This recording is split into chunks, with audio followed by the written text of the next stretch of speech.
ano nga ba yung unang step para makakuha ka ng PA or yung tinatawag na Provisional Authority para makabiyahe ka na sa TNVS? So marami na encounter tayong nagtatanong ng ganito. Actually, ang dami ko ng beses na na-vlog yung mga step by step nito. So ngayon ipapaliwanag ko ulit kung ano nga ba yung unang step para makapag-apply ka ng PA or makakuha ka ng PA para sa TNVS. So sa mga hindi nakakaalam, ang nag-i-issue ng PA or yung tinatawag na Provisional Authority ay si LTFRB. So para makapag-apply ka ng PA, kailangan magkaroon muna ng slot. So naglalabas si LTFRB ng slot, mag-aantay ka lang. So every year naman mayroon namang slot, may binibigay naman na slot si LTFRB. So depende lang yan kung ilang pirasong slot. Minsan may 5,000, minsan may 10,000. So depende yan sa ilalabas nila.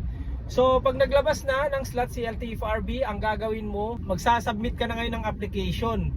So ang pag-submit ng application ay pupunta ka doon sa mga TNC company. So mamimili ka kung aling TNC ang pag-a-applyan mo. Pwede sa Grab, pwede rin sa ibang TNC company. Ang mga requirements doon, kailangan ihanda mo na ang mga requirements mo. Syempre kailangan may sasakyan ka. Sa sasakyan, kailangan yung ORCR syempre. And isa sa mga requirements doon ay proof of citizenship. So pwede na yung birth certificate, pwede na yung passport. Tapos valid ID syempre.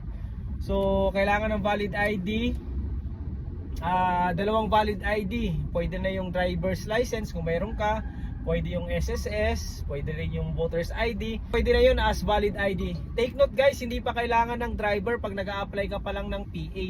Kasi ang ina-apply mo pa lang yun yung sasakyan. So kinakailangan lang yung driver pag lumabas na yung PA mo. Kailangan nang ibiyahe yung sasakyan mo, kaya kailangan na ng driver. Pero hanggat hindi pa lumalabas yung PA mo, okay lang yan. Kung wala ka pang driver, i-apply mo pa lang yung iyong sasakyan. So yun lang naman yung mga basic requirements. Syempre may bayad yan. Ang bayad niyan is nasa 6,900 yung sedan. Yung 6-seaters naman ay nasa 7,000 plus. And take note guys, kung sino yung may-ari, siya yung mismong pupunta sa TNC company, siya yung mag-a-apply.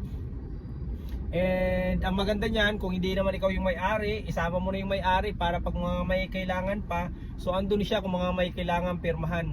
And nga pala guys, mayroon din niyang kailangang form, yung verified copies na binibigay si LTFRB. So binibigay ni LTFRB doon sa mga TNC company. So yung TNC company ang magbibigay sa iyo ng form. So yun yung pipilapan mong form and then isasubmit mo sa mga TNC company. And then yung TNC company naman, kukunin yung mga requirements mo pag kumpleto na, and then sila na yung bahala niyan mag-submit doon sa LTFRB. So hindi tayo pwede mag-direct ng apply doon sa LTFRB. So kailangan natin yung TNC company dahil sila lang yung authorized na mag-process ng ating application sa LTFRB. After nyan, pag nakapag-process ka na, mag-aantay ka na lang ng 1 to 3 months or mas mahigit pa. Tapos iti-text ka na lang ng TNC company na pinag-applyan mo pag lumabas na ang iyong PA. So pag lumabas na yung PA mo, pwede ka na magdala ng driver.